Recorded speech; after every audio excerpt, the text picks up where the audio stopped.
Chers frères et sœurs, par l'esprit de Saint Augustin, le temps de Noël s'est achevé dimanche dernier avec la fête du baptême du Seigneur. Aujourd'hui, nous accueillons le deuxième dimanche du temps ordinaire, année liturgique B. Les textes liturgiques nous font lire plusieurs récits concernant la vocation auquel Dieu a appelé Samuel en première lecture et les 3 disciples dans l'Évangile qui rencontrent Christ grâce au témoignage de Jean-Baptiste. Effectivement, Dieu appelle tous les hommes et toutes les femmes sans distinction. En outre, dans la deuxième lecture, l'apôtre Paul exhorte la communauté chrétienne de Corinthe à vivre selon les promesses baptismales, car après ce baptême, les membres sont déjà devenus les membres du Christ, autrement dit, temple de l'Esprit Saint. Donc, en ce dimanche, à travers ce récit d'évocation, nous nous souvenons de la nôtre en premier lieu pour faire la mission et l'appel de Dieu par rapport à ce que nous faisons pour gagner de la nourriture quotidiennement. L'Église nous rappelle par le catéchisme de l'Église catholique que Dieu nous a créés pour les connaître, l'aimer, les servir et enfin les rejoindre à la vie éternelle. C'est le seul but pour nous sur cette terre en tant qu'êtres humains. Le message de ce jour, c'est l'appel. Alors, premièrement, on commence par l'appel de Samuel. La première lecture nous raconte la vocation d'un jeune homme nommé Samuel. Mais à l'époque, dans quelles conditions sociales se trouvait-il? L'histoire nous raconte qu'auparavant en Israël, il n'y avait pas de roi en temps de Samuel, mais c'est les juges qui régnaient pour maintenir l'unité entre les diverses tribus. Aussi à l'époque, Jérusalem n'existait pas comme la capitale politique et religieuse du peuple de la promesse. Véritablement, le temple le plus vénéré est celui de Silo, là où se trouvait l'arc d'alliance. D'autre part, c'est le prêtre Élie qui était en charge de ce dernier temple. Donc, Samuel se trouvait dans ces dernières conditions sociales de son époque. En revanche, avant la naissance de Samuel, sa mère Anne avait promis Dieu que si elle avait un fils, elle le consacrerait à lui. Par conséquent, malgré sa stérilité, elle a mis au monde Samuel et il lui a donné sous la garde du prêtre Élie au temple de Silo. Soudain, un soir, Samuel a reçu un appel de Dieu, mais il ne savait pas que c'était lui.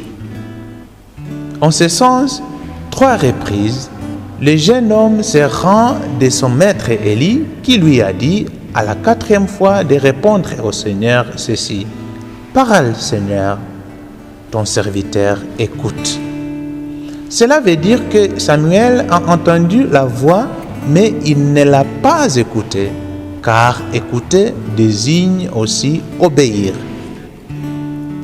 Est-ce que nous écoutons la voix du Seigneur aujourd'hui? Pour la vocation du Samuel, c'est Dieu qui prend l'initiative de l'appeler.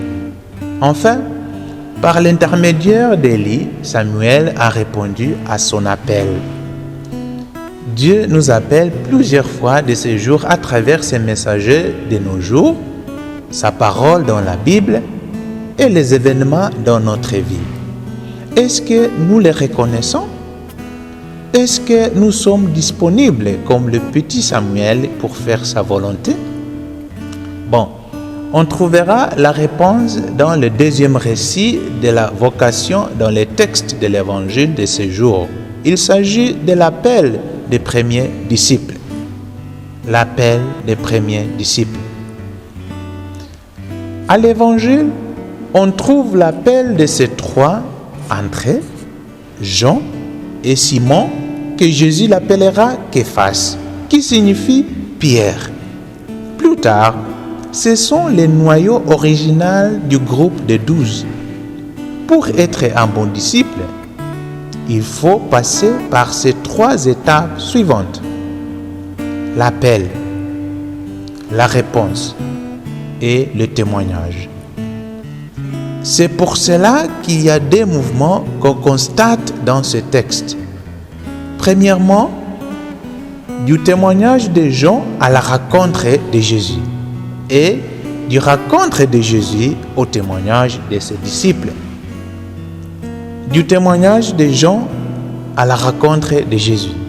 En voyant Jésus, Jean-Baptiste a annoncé « Voici l'agneau de Dieu » pour que ses disciples le voient également.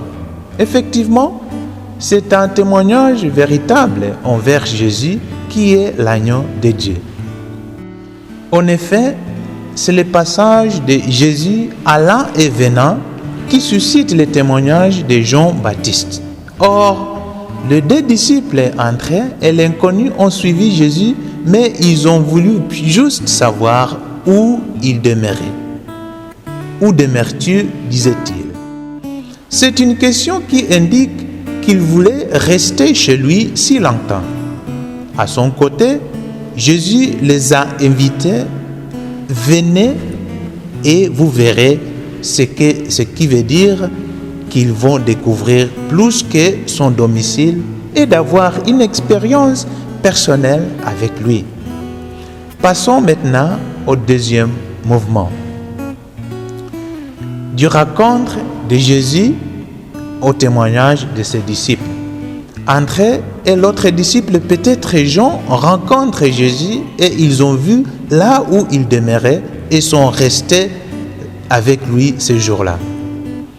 On constate que le verbe « demeurer » ici est employé par l'auteur pour désigner l'attachement définitif à Jésus.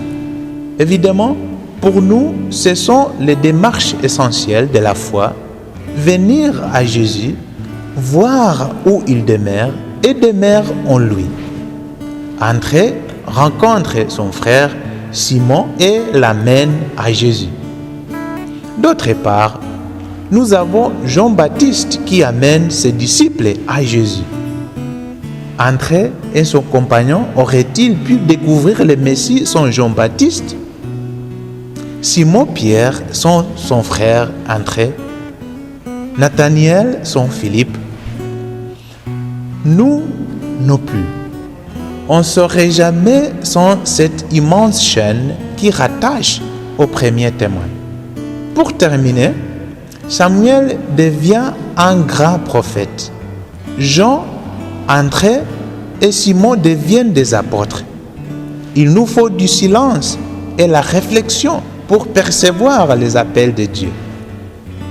Nous sommes rappelés à répondre librement à son appel.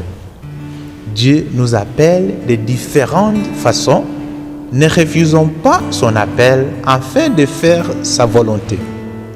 Prions pour les docteurs, les professeurs et les chauffeurs pour qu'ils réussissent en tout ce qu'ils fassent. Aussi, prions pour les pasteurs et ses collaborateurs qui évangélisent, que Dieu les soutienne et les inspire.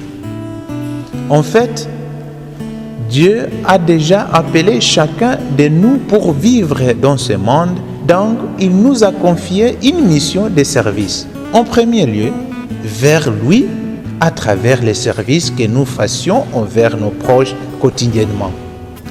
Pour mieux répondre à son appel, il faut y avoir l'écouter et d'être disponible. Finalement, la foi, c'est la rencontre avec Dieu en Jésus. Restons prêts en rencontre imprévue où le Christ se révèle, appelle et envoie pour annoncer la bonne nouvelle, ainsi que mettre les autres sur la piste qui conduit au Seigneur. Amen. Bon dimanche à tous.